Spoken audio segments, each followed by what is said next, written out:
Napakalubak. Wah, si Tito. Nilalamig si Tito. Natulog kami saglit. Gawa ng pumipikit yung mata ko eh. Bago bumalik nung bitukan manok, tumabi muna kami. Umidlip kami pareha. Ba't hindi muna kayo pahinga muna ulit? Kakain nga kami, nagugutom na naman ako. Oo. Sige. Tawag na lang ulit. I-text na ako. Sige. Bye-bye. Kahit ako din naman siguro, kung buhay pa yung papa ko, bibigyan ko din siya ng sasakyan eh. Siyempre, kung kaya ko may bigay sa kanya yung katulad nitong sasakyan, may bibigay ko sa kanya. Ito yung unang bigay natin sa kanya. Kasi motor hindi tayo nagbigay sa kanya, di ba? Si Mama Tess, binigyan natin ng motor. Pero siya, wala pa talaga tayong gaanong binigay sa kanya. Kung kapos pa tayo, Yeah. pupunta pa tayo ng revolver, mas magkano din pinapadala niya. 400, di ba? Yeah. 400 something, pag may tira, McDo. Dapat na lapad, yeah. Yeah, minamakdo natin yung mga bata. Tapos, yun yung palagi, ano niya sa atin nun eh. Parang tayo nakakamakdo, dahil sa pagdala ni Papa Alto. Di ko din ano nun yung paano natin na-survive ba yun. What the heck? Imagine ko yung nagatas ni Adrina, di ba, na 17 euro per... Yeah, 1750 for Tapos ina- 500 grams. Yeah. Ano lang yun, 2.5 days. Yeah.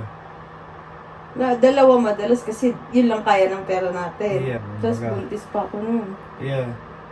Nung ako mabuntis kay Arta, sabi ko, wow, ready talaga ako. Oh, mahihirapan tayo kasi panibago na naman. Tsaka 3 na yung bata. Pero ang nasa isip ko nun, kung nakaya nga natin yung kay Adrina eh. No, pero kasi ngayon, ano na pa siya. Secret. Ay, yung gusto kong makapag-aral. 3 na yan, ha? Gusto mo magtapos ako pag-aaral? Nagtapos naman ako, di ba? Kaya nga, natuwa ako nun eh. Okay na. Oh. Basta nagpabuntis na agad. Teka, isa pa. Nag-usap kami na ni Papa Arto sa telepono. Diyan sa Cavite. Tanong sa akin ni Papa Arto, nangliligaw ka ba sa anak ko? Mabait naman ako usap eh. Hindi naman ako ano. Opo. Pero pinagpapawisan ako noon, siyempre. Arta, it's your broth na. Arta, oy! My hand! Oh, you eat na. Kika, yung hand ko nagiging monster na.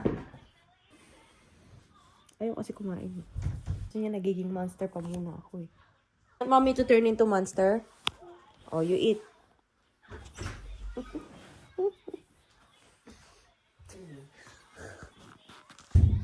Nagmamakawa na yung ipit mo. Habal yan. Okay. Doy! Makan! Hindi ako.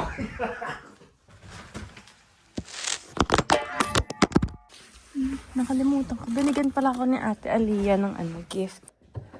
Ay.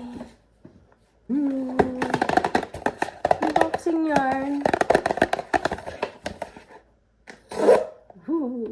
Anong gusto ko? Gusto ko si Loyalty. Ay, labubo!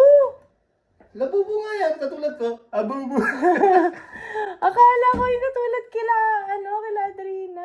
Kasi yung ate namin labubo din. Ngayon ko lang na-realize. Green. Green? Ako gusto ko ito. Ito yata yung kay ate namin. Blue nga. Ay, ang cute naman. Cute na nilagyan, oh. Gusto ko Loyalty. Ay, hindi. Lock. Nakita ko. Nakita ko sa loob. Lucky? Ay, ang cute. Oh, yeah. Ang cute. May glitters po. Yeah. Oh, may labubo ako. Tara na, nakita mo na yung labubo ko.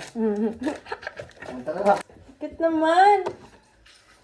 Pero mas cute to, oh. Ulit. Labobo.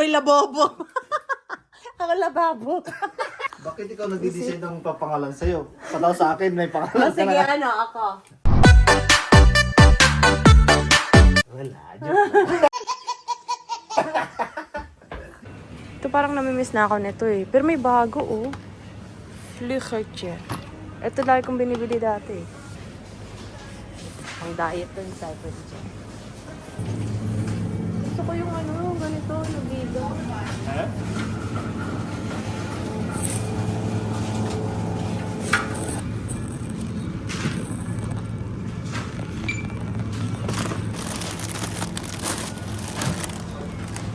Ayun plus, ayun. Okay. Purga tayo. Mas madami pa yung anday kaysa sa patata.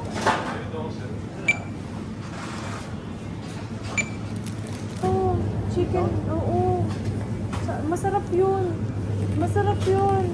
Pinamin natin lang Arnie. Sabi niya dito daw yun eh.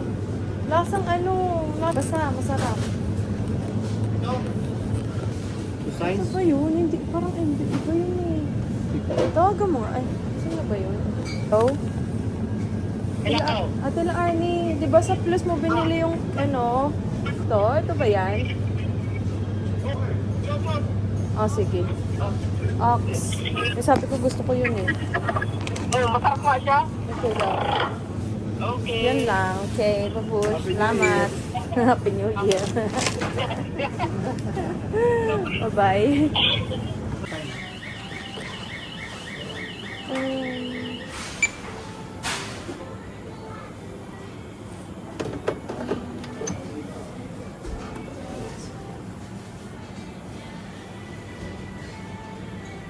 Yun?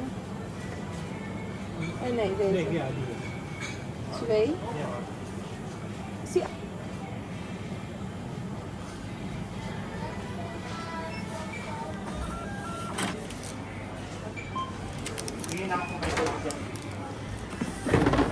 Nice. Dalawa? Okay na yun? Ha? Okay na yun? Ito? Tsaka isa pa? Yeah, yeah.